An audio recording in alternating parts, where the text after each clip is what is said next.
Good morning all. काय केलं आहे आपण?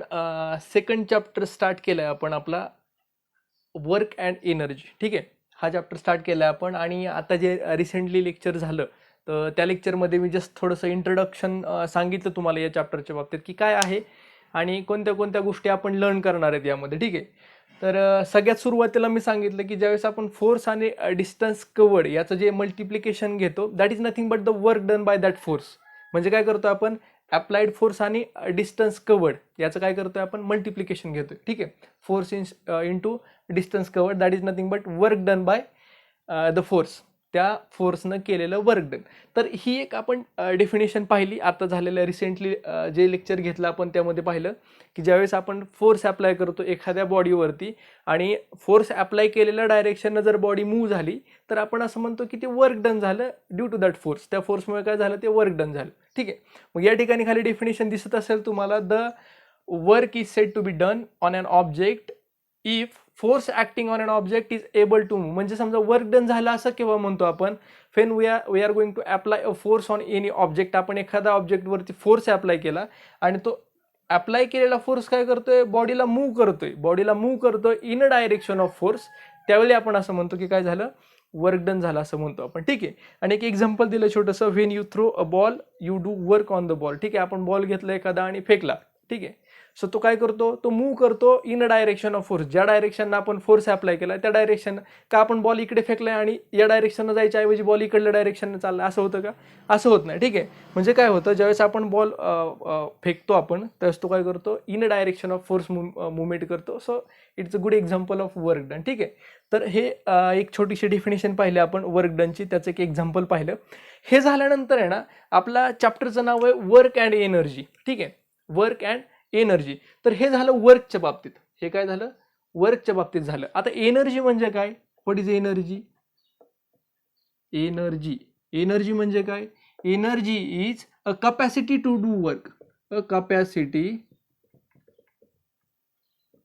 To do work is nothing but energy. Energy म्हणजे काय? काम करण्याची कॅपॅसिटी. राईट, त्याला काय म्हणतो आपण? एनर्जी असं म्हणतो. राईट, आपण नाही का जनरली असं बोलताना पण म्हणतो की याची एनर्जी जास्त आहे, खूप एनर्जेटिक आहे हा. राईट, किंवा आता क्रिकेटच्या मॅचेस पाहतोय आपण, त्यामध्ये ते कॉमेंट्री करणारी लोक सारखं म्हणत असतात की हा यंग प्लेअर आहे, एनर्जेटिक प्लेअर आहे, समथिंग लाईक दॅट. ठीक आहे, काम करण्याची कॅपॅसिटी त्याला आपण काय म्हणतो? Energy. Right, the capacity to do work.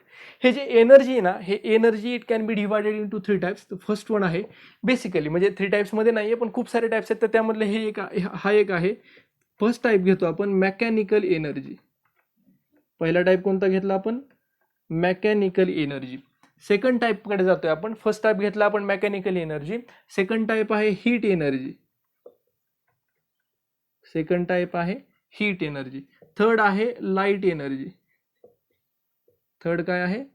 Light energy and so on etcetera. ठीक आहे, खूप सारे, आणखी खूप सारे आहे. ठीक आहे, तर हीट एनर्जी आणि लाईट एनर्जी काय पाहणार नाही आपण.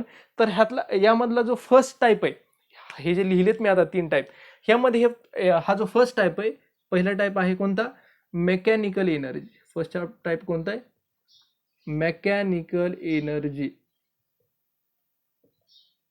Mechanical energy. हे जे मेकॅनिकल एनर्जी ना, हे पुन्हा 2 टाईपमध्ये डिव्हाइड झाले. मेकॅनिकल एनर्जी काय झाले? पुन्हा 2 टाईपमध्ये डिव्हाइड झाले. त्यातला फर्स्ट टाईप हा आहे, फर्स्ट टाईप आहे कायनेटिक एनर्जी. फर्स्ट टाईप कोणता आहे? Kinetic energy. आणि सेकंड टाईप आहे पोटेन्शियल एनर्जी. सेकंड टाईप कोणता आहे? Potential energy. म्हणजे आत्ता जे लेक्चर पाहिले आपण आत्तापर्यंत आपण काय पाहिलं? वर्क डनची डेफिनेशन पाहिले आपण. वर्क डन केव्हा झाला असं म्हणतो आपण ते पाहिलं. समजा एखाद्या ऑब्जेक्टवरती फोर्स अप्लाय करतोय आणि तो ऑब्जेक्ट मूव्ह करतो in a direction of force, then we say that there is work done. Right, त्याचं आपण काय म्हणतो? वर्क झाला असं म्हणतो. ठीक आहे, त्याचं एक्झाम्पल पाहिलं आपण. When you throw a ball you do work on the ball. ठीक आहे, आपण काय करतो? बॉलवरती वर्क करतो. हे एक्झाम्पल पाहिलं. पण त्यानंतर आपण एनर्जीकडे गेलो. एनर्जी डेफिनेशन पाहिली. Energy is nothing but the capacity to do work. ही डेफिनेशन पाहिली. त्यानंतर काय पाहिलं आपण की there are many types of energy, just like mechanical energy, heat energy, light energy. आणि त्यामध्ये मेकॅनिकल एनर्जीमध्ये 2 टाईप पाहिले आपण, कायनेटिक एनर्जी आणि पोटेन्शियल एनर्जी, जे आपल्याला एकदम व्यवस्थित काय करायचे पाहिजेत, एकदम व्यवस्थित लर्न करायचे आपल्याला. ठीक आहे, तर आता त्यातला फर्स्ट टाईप घेऊयात आपण, कायनेटिक एनर्जी. कायनेटिक एनर्जीचा फॉर्म्युला सर्वांना माहिती आहे. तर इकडच्या साईडला मी लिहितो ते, सर्वजण लक्ष द्या. आपला काय पाहिजे, आपल्याला पाहिजे कायनेटिक एनर्जी. ठीक आहे, तर कायनेटिक एनर्जीच्या बाबतीत आपण थोडंसं पाहूयात.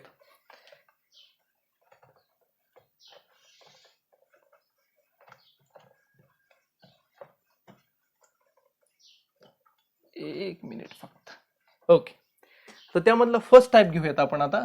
फर्स्ट टाईप घेतला आपण कायनेटिक एनर्जी.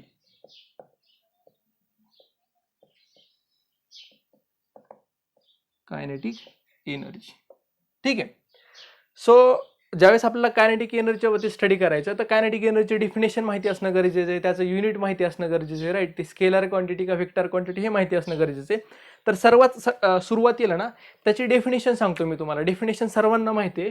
कायनेटिक एनर्जी म्हणजे काय, the energy possessed by a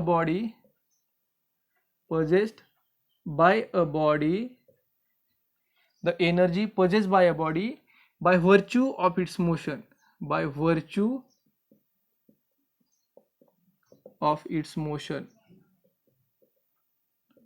is called kinetic energy. Kinetic energy of that body. ठीक आहे, म्हणजे एखाद्या पार्टिकलला जी एनर्जी मिळाली त्याच्या मोशनमुळे मिळालेली जी एनर्जी आहे, त्या एनर्जीला आपण कायनेटिक एनर्जी असं म्हणतो. मग जर ही एनर्जी मोशनमुळे मिळाली असेल तर then the kinetic energy is dependent on the velocity, because we know the formula of kinetic energy that is equal to half mv². Means according to that formula that kinetic energy is dependent on the velocity. ठीक आहे, ते घेणार आहेत आपण, तो formula वगैरे घेणार आहे. तर सुरुवातीला मी असं सांगतो की कायनेटिक एनर्जी डेफिनेशन पाहिली, the energy possessed by a body due to virtue of its motion, right. Due to virtue of its motion, त्याच्या मोशनमुळे त्याला मिळालेली एनर्जी, त्याला आपण कायनेटिक एनर्जी असं म्हणतो. कायनेटिक एनर्जी काय आहे, scalar quantity. Kinetic energy is a scalar quantity. Kinetic energy is a scalar quantity. आता त्याचं एसआय युनिट काय आणि सीजीएस युनिट काय, एसआय युनिट आणि CGS unit. SI unit, CGS unit. SI unit काय, कायनेटिक एनर्जी एसआय युनिट काय, कोण सांगेल एसआय युनिट. तर कायनेटिक एनर्जी जे एसआय युनिट आहे ते आहे जूल. ते काय, जूल.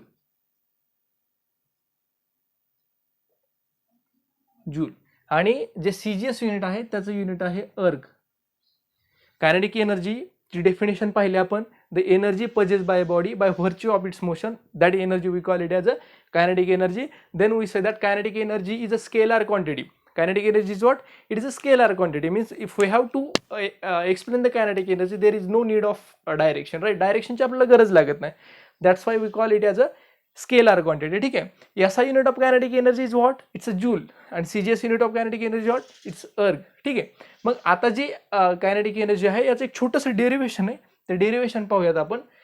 या साईडला मी एक्सप्लेन करत होते, लक्ष द्या सर्वजण. Okay, kinetic energy. कायनेटिक एनर्जीचा फॉर्म्युला सर्वांना माहिती, it's a kinetic energy is equal to half mv² bar, right. Bar because velocity is a vector quantity, right. त्यामुळे आपण काय करतो, बार लिहितो. याला इक्वेशन नंबर 1 देऊयात आपण. ठीक आहे, इक्वेशन नंबर 1 दिला आपण. ठीक आहे, इक्वेशन नंबर 1 लिहिला आपण, kinetic energy equal to half mv². आपण काय करू, हे जे इक्वेशन आहे याला डिफरन्शिएट करू. Differentiating equation 1 with respect to time T.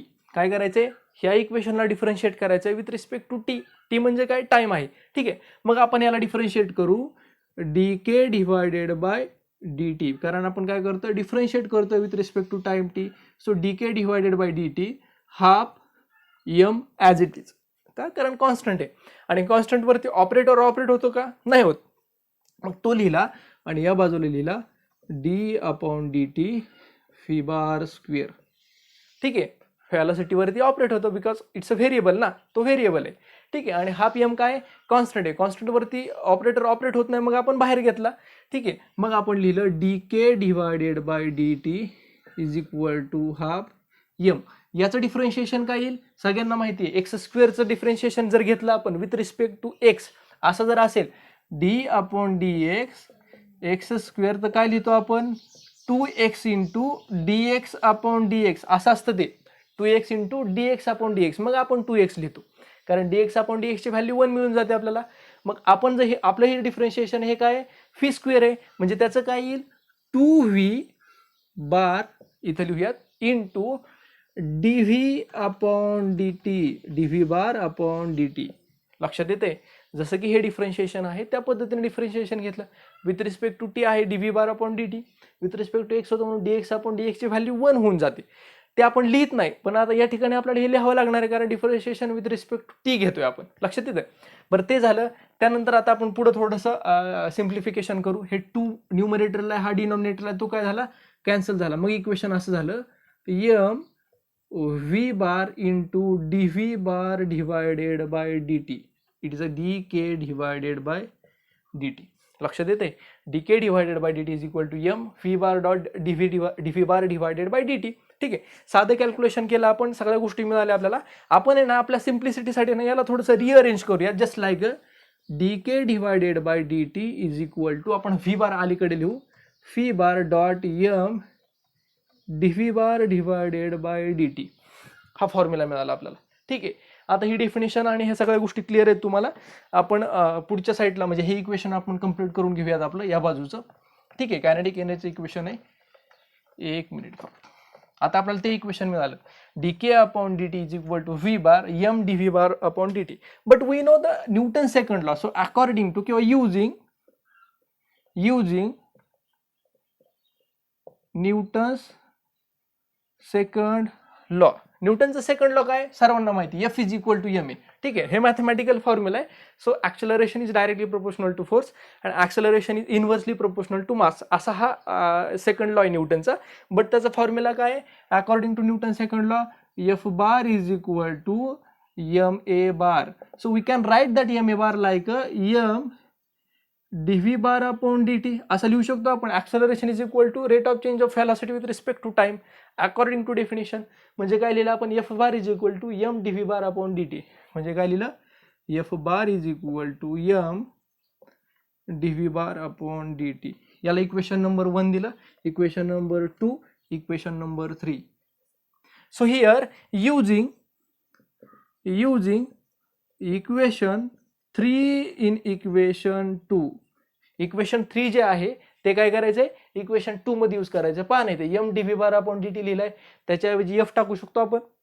M D V bar upon D टीच्या ऐवजी काय टाकू शकतो एफ टाकू शकतो. मग आपण ते इक्वेशन लिहिलं डी के upon D t left hand साईडला काय d K upon D T is equal to phi bar dot F bar phi bar dot F bar.